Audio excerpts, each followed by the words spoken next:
Black hole के अंदर क्या है? ये वो सवाल है जिसका लगभग हर कोई जवाब चाहता है।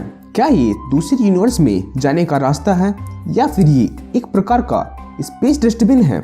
साइंटिस्ट जो लंबे समय से इस सवाल पर चर्चा कर रहे हैं वो एक रिजल्ट तक पहुंचे हैं जो अपने आप बाकी सवाल खड़े कर देता है कि इन सब की शुरुआत कैसे हुई, हम इस सवाल तक पहुंचे भी कैसे। साइंटिस्ट कहते हैं कि शायद हम ही हैं जो ब्लैक होल के अंदर रहते हैं। ब्लैक होल्स को कॉस्मिक वैक्यूम क्लीनर भी कहते हैं। तो इस बात की पॉसिबिलिटी कितनी है कि उसके अंदर जीवन मौजूद हो? क्या हो अगर हम ही ब्लैक होल के अंदर रहते हों और जो बाहर हम यूनिवर्स ऑब्जर्व कर रहे हो वो हमारा यूनिवर्स हो ही ना बल्कि कोई दूसरा यूनिवर्स हो? ये कुछ दिमाग चकरा देने वाले सवाल हैं जिनके बारे में हम आज इस वीडियो में चर्चा करेंगे, तो बने रहिए मेरे साथ इस वीडियो में। सबसे पहले हमारे सामने सवाल आता है कि इन सब चीज़ों की शुरुआत कहाँ से हुई और किस चीज़ से। अगर मैं कुछ समय पीछे जाऊँ, ज़्यादा नहीं लगभग 13.8 बिलियन साल पहले, जब पूरा यूनिवर्स एक इन्फिनिटली स्मॉल सिंगुलैरिटी पॉइंट में कंडेंस्ड था जो इन्फिनिटली गर्म और डेंस था, और उसी इन्फिनिटली हॉट सिंगल पॉइंट से ब्रह्मांड की शुरुआत हुई जिसे हम दी हॉट बिग बैंग का नाम भी देते हैं।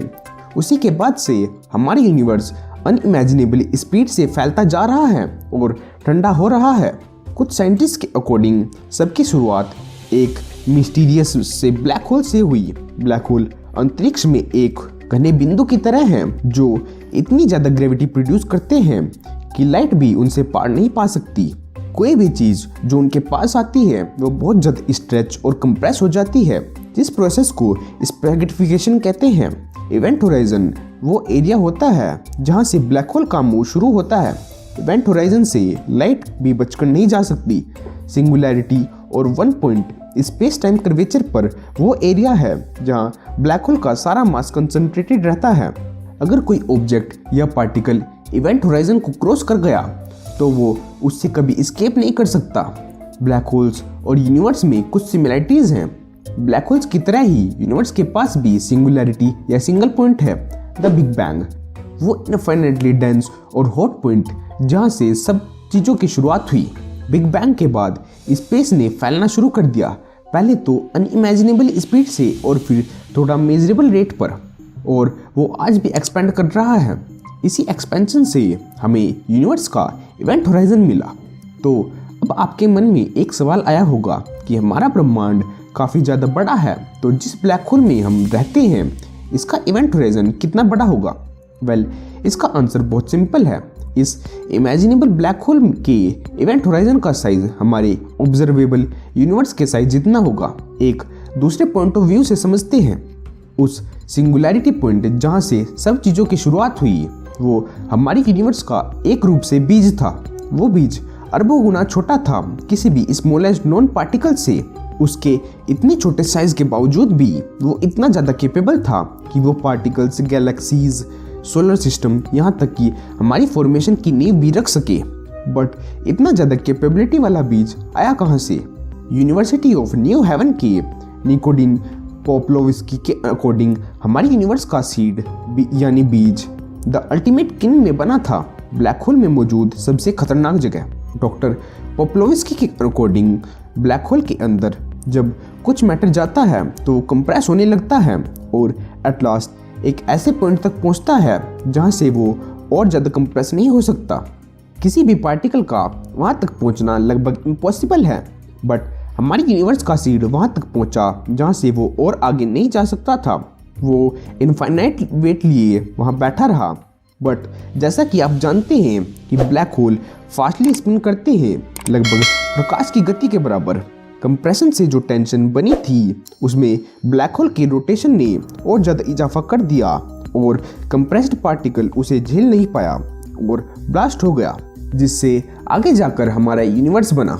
इसके बारे में स्टीफन हॉकिंग के विचार थोड़े अलग थे, बट वहाँ तक जाने से पहले ये जान लो कि कई थ्योरेटिकल फिजिसिस्ट ये मानते हैं कि हमारा यूनिवर्स अकेला नहीं है, हम किसी मल्टीवर्स का हिस्सा हो सकते हैं जिसमें कई वर्ल्ड एग्जिस्ट करते हो। हॉकिंग के अकॉर्डिंग जब भी यूनिवर्स में एक ब्लैक होल क्रिएट होता है तो उसके साथ एक बेबी यूनिवर्स भी जन्म लेता है और उस यूनिवर्स को हर वो ऑब्जर्वर एक्सेस कर सकता है जो उस ब्लैक होल के इवेंट होराइजन को पार करे। ये आइडिया बहुत ज़्यादा दिलचस्प है। ये पॉसिबल हो सकता है कि हम किसी पेरेंट यूनिवर्स के ब्लैक होल में जी रहे हों और हमारे यूनिवर्स यानी बेबी यूनिवर्स के ब्लैक होल में एक और यूनिवर्स हो। मतलब हर बार जब भी ब्लैक होल फॉर्म होगा उसके साथ एक यूनिवर्स भी बनेगा। किसी ब्लैक होल को डिफाइन उसमें मौजूद इवेंट होराइजन से किया जाता है, मतलब वो बाउंड्री जो पॉसिबली दो यूनिवर्स को अलग करती हो। कोई भी ऑब्जेक्ट जो उस बाउंड्री के बाहर होता है उसे ग्रेविटेशनल इफेक्ट फील होता है। हालांकि ब्लैक होल स्पेस में मूवमेंट करता है, फिर भी स्पेस उसकी ग्रेविटी से एस्केप कर जाता है, जिसका कारण एस्ट्रोफिजिक्स की गहराइयों तक जाता है, जिसके बारे में फिर कभी चर्चा करेंगे। स्पेस के अलावा अगर कोई ऑब्जेक्ट इवेंट होराइजन तक पहुंच जाए तो ब्लैक होल की सेंट्रल सिंगुलैरिटी द्वारा निगल लिया जाएगा, क्योंकि ब्लैक होल के अंदर स्पेस टाइम का फैब्रिक काफ़ी ज़्यादा कर्व्ड है। कोई भी ऑब्जेक्ट इवेंट होराइजन को पार करते ही सिंगुलैरिटी तक सेकंडों में पहुंच जाता है, जिससे ब्लैक होल का मास और इंक्रीज होता चला जाता है। मतलब ब्लैक होल्स ओरिजिनेट होते हैं, इवेंट होराइजन के बाहर की चीज़ों को सक करते हैं और समय के साथ साथ ग्रो होते जाते हैं। एक बात गौर करने की और है कि हमारे यूनिवर्स में मौजूद 3 डायमेंशनल ब्लैक होल के पास 2 डायमेंशनल इवेंट होराइजन है। इसका मतलब हमारे यूनिवर्स एक 4 डायमेंशनल ब्लैक होल के इवेंट होराइजन में होना चाहिए, जो कि एक 4 डायमेंशनल यूनिवर्स में होगा। फिजिक्स के लॉज हमें ये जानने से रोकते हैं कि ब्लैक होल की सिंगुलैरिटी में क्या होता है, बट हम कैलकुलेट कर सकते हैं कि उसकी बाउंड्री इवेंट होराइजन में क्या होता है। इवेंट होराइजन मैटर की सारी इंफॉर्मेशन को इनकोड कर लेता है। जैसे ही कोई भी मैटर ब्लैक होल में जाता है, ब्लैक होल और इवेंट होराइजन एक साथ डेवलप होते हैं जब तक सरफेस एरिया उतने प्रॉपर साइज का ना हो जाए कि वो सारी इंफॉर्मेशन को कैप्चर ना कर ले। ब्लैक होल के बर्थ से लेकर प्रेजेंट तक कि उसने कितना मैटर एब्जॉर्ब किया है, और यूनिवर्सिटी ऑफ वाटरलू के रिसर्चर्स के अकॉर्डिंग उस डेटा से हम यूनिवर्स में मौजूद सारी चीज़ों को एक्सप्लेन कर सकते हैं। तो अगर हम ब्लैक होल के अंदर रहते हैं तो हमारे यूनिवर्स को श्वार्ज़चिल्ड इक्वेशन के अनुरूप होना चाहिए। हम ये जानते हैं कि श्वार्ज़चिल्ड के अकॉर्डिंग हमारे यूनिवर्स में लगभग 1011 गैलेक्सीज मौजूद हैं और हर गैलेक्सी में लगभग 1012 स्टार सिस्टम हैं, और हमारे सोलर सिस्टम की तरह ही किसी भी स्टार सिस्टम में ज़्यादातर मास सिर्फ स्टार का होता है।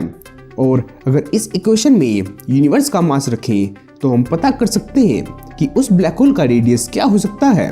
ऑब्जर्वेबल यूनिवर्स का ट्रू रेडियस है 46.5 बिलियन ईयर्स, जबकि इक्वेशन से रिजल्ट आया 36 बिलियन ईयर्स, क्योंकि हम नहीं जानते कि 95% यूनिवर्स किस चीज़ से बना है, और इस रिजल्ट से हमें ये पता चला कि उसका मास भी है, तो इसलिए उसका नाम हमने डार्क मैटर और डार्क एनर्जी रखा। हम अपने आंसर को और एक्यूरेट कर सकते हैं अगर हम इस अननोन मास को पता कर लें। तो अब आपके मन में ये सवाल आया होगा कि ये डार्क मैटर क्या है। तो डार्क मैटर के बारे में जानने के लिए इस रिकमेंडेड वीडियो पर क्लिक करें और जान लें। तो आज की वीडियो में इतना ही। मैं मिलूंगा आपसे अगली वीडियो में, तब तक के लिए जय हिंद, वंदे मातरम।